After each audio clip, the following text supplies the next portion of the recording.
Ils l'ont fait les amis, ça y est, les Verts l'ont fait, ils ont remporté ce premier match.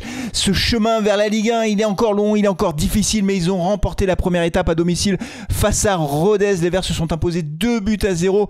On va refaire le débrief de ce match, mais franchement, quel plaisir, quelle joie, quel bonheur de voir une équipe enfin jouer au foot avec des joueurs sur le terrain qui n'ont rien lâché de la première à la dernière minute. Ils ont fait exactement ce que j'espérais. Je l'avais dit dans l'avant-match, on l'avait dit même dans Carton Rouge de Max, cette équipe de Rodez, faut la prendre à la gorge, faut leur marcher dessus. Pourquoi ? Parce que c'est une équipe joueuse, c'est une équipe qui marque beaucoup de buts, qui a de très bonnes individualités. Et si tu leur laisses la possession de balle, eh ben, tôt ou tard, ils finissent par marquer. Et là, les Verts ont parfaitement joué le coup.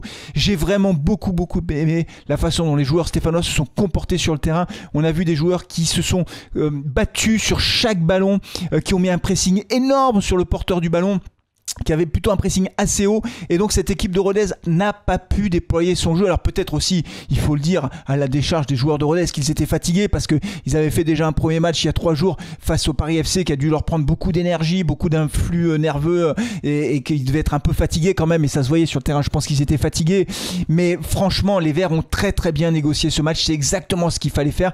Ils avaient un mental de fer, ils étaient là pour gagner ce match, et franchement, quand on repense au match, bien sûr, on va évoquer les buts stéphanois, notamment le premier but de Cardona qui est absolument magnifique. Mais quand on repense à la façon dont ce match s'est passé, il y avait de quoi être inquiet, parce que le nombre d'occasions ratées avant qu'on ouvre le score était tout à fait considérable. En première mi-temps, on s'est créé de multiples situations qu'on n'a pas su concrétiser, et on sait comment ça se passe dans le foot, c'est-à-dire que tu rates une occasion, 2 occasions, 3 occasions, à un moment donné tu dis on va finir par laisser passer notre chance et on va se prendre un but incroyable sur un corner, un coup de pied arrêté, un truc de raccro ou un penalty, et on va perdre le match en ayant eu en première mi-temps 17 tirs pour les Stéphanois, 17 tirs pour les Stéphanois, dont 5 cadrés, et je crois 0 cadré pour Rodez. Donc en termes de possession de jeu, on était très nettement au-dessus, et donc finalement quand tu domines un match comme ça et que tu n'arrives pas à marquer, à un moment donné tu finis soit par te décourager, soit par douter, et puis les autres en profitent et ils marquent un but.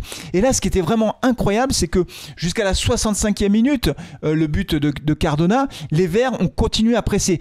Ils ont raté beaucoup d'occasions quand même, beaucoup d'occasions. Il y en a une, alors elle n'était pas ratée, c'était très bien joué, où Cardona centre en retrait pour Sissoko en deuxième mi-temps. Sissoko frappe le ballon du plat du pied, et le gardien est battu, sauf que c'est Danger qui est sur sa ligne, le défenseur, le capitaine de Rodez, et qui sauve sur sa ligne. C'était très bien joué, il avait senti le coup, mais des occasions incroyables. Et donc du coup, oui, c'est vrai qu'à l'heure de jeu, tu te dis ce serait quand même bien de marquer à un moment donné, parce que si on finit au tir au but avec le gardien Jaouen qui est excellent de côté Rodez, les tirs au but c'est très aléatoire, et on voulait surtout éviter les tirs au but.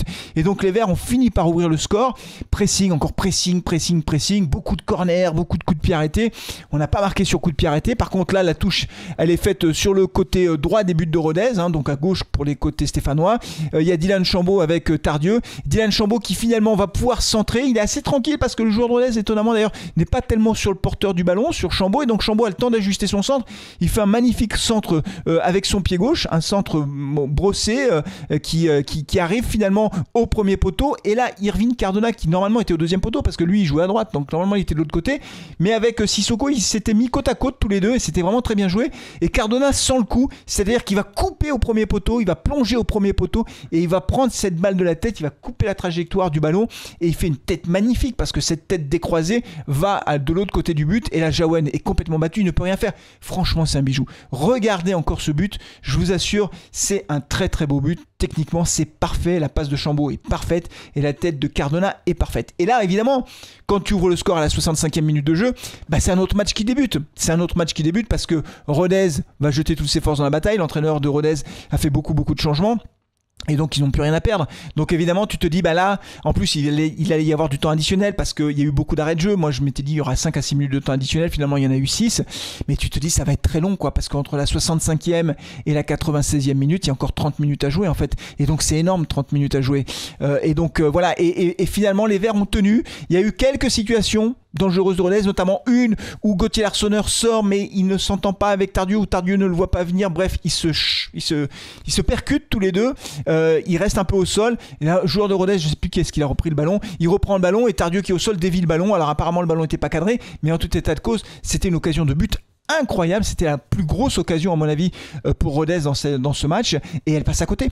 Et là les Verts finalement continuent à tenir, et évidemment comme Rodez se découvre parce qu'il pousse, bah, ça crée des espaces. Odo lui fait des changements, il fait rentrer Bouchouari, il fait rentrer Mboukou, et donc il y a un peu plus d'espace, et à la dernière minute quasiment du temps additionnel, on avait tenu, et ben Mboukou va récupérer un ballon, c'est un dégagement de Apia, un dégagement un peu lointain, mais ça tombe sur Mboukou qui rate son contrôle, puis finalement comme il a personne autour de lui, il arrive à récupérer le ballon, puis finalement il va dans l'axe, il rentre, il va dribbler 2 joueurs dans la surface de réparation, et Max Alain Gradel Mboukou, comme on l'appelle sur Carton Rouge TV, finalement au dernier moment il arrive devant le gardien dans un geste incroyable d'ailleurs, parce que moi je pensais qu'il avait perdu le ballon, il arrive avec le bout du pied à pousser le ballon au fond des filets, ça fait 2-0, c'est la libération. Je suis content pour Mboukou parce que ça lui permet de sortir de sa tête finalement ce 3e but raté à Guingamp, et donc ça permet aux Verts finalement de s'imposer 2-0 dans un chaudron bouillonnant, et les Verts qui enfin mettent un terme à cette mauvaise série de 3 défaites, de 3 mauvais matchs, c'était pas des défaites puisqu'on a fait match nul à Rodez et à Guingamp, mais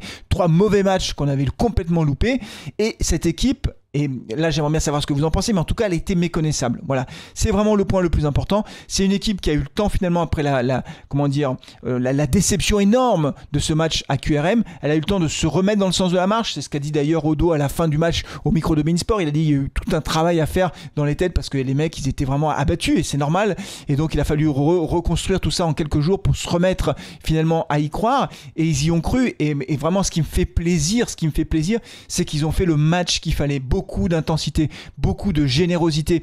Plusieurs fois, j'ai vu des gestes que je n'avais pas vus depuis longtemps, où par exemple, à un moment donné, c'est tout bête ce que je vais vous dire, mais à un moment donné, il y a un ballon qui arrive sur Mouefek.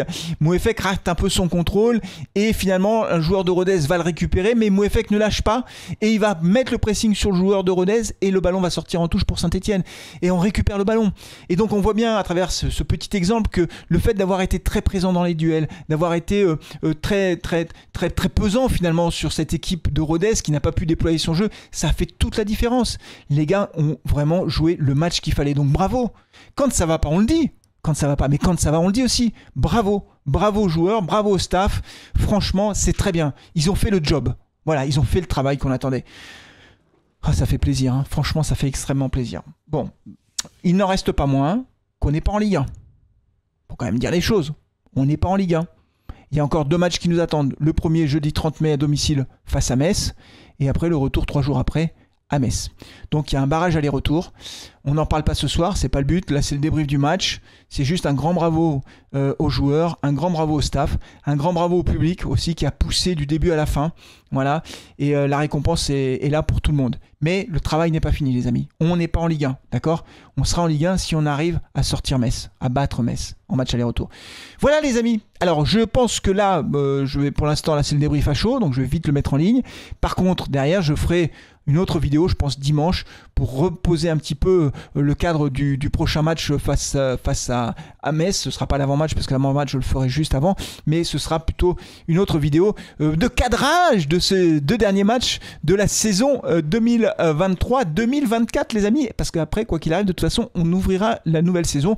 Il y aura la trêve, bien sûr, mais quand même, on a ces 2 matchs magnifiques à jouer avec un Stade Geoffroy Guichard qui sera plein encore une fois. Donc bravo à tous, les amis. Allez les Verts, c'est tout. Et puis si vous n'avez pas vu le but de Cardona et le but de Mboukou, vous allez sur la page Info des Verts, la page de Jean-Baptiste, et c'est tout, les amis, c'est tout. Franchement, ça fait extrêmement plaisir. Merci d'avoir été si nombreux pendant le live.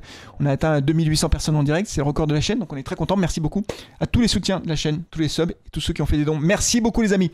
Allez les Verts, prenez soin de vous, de vos proches, et rendez-vous pour le prochain match. Allez les Verts, ciao.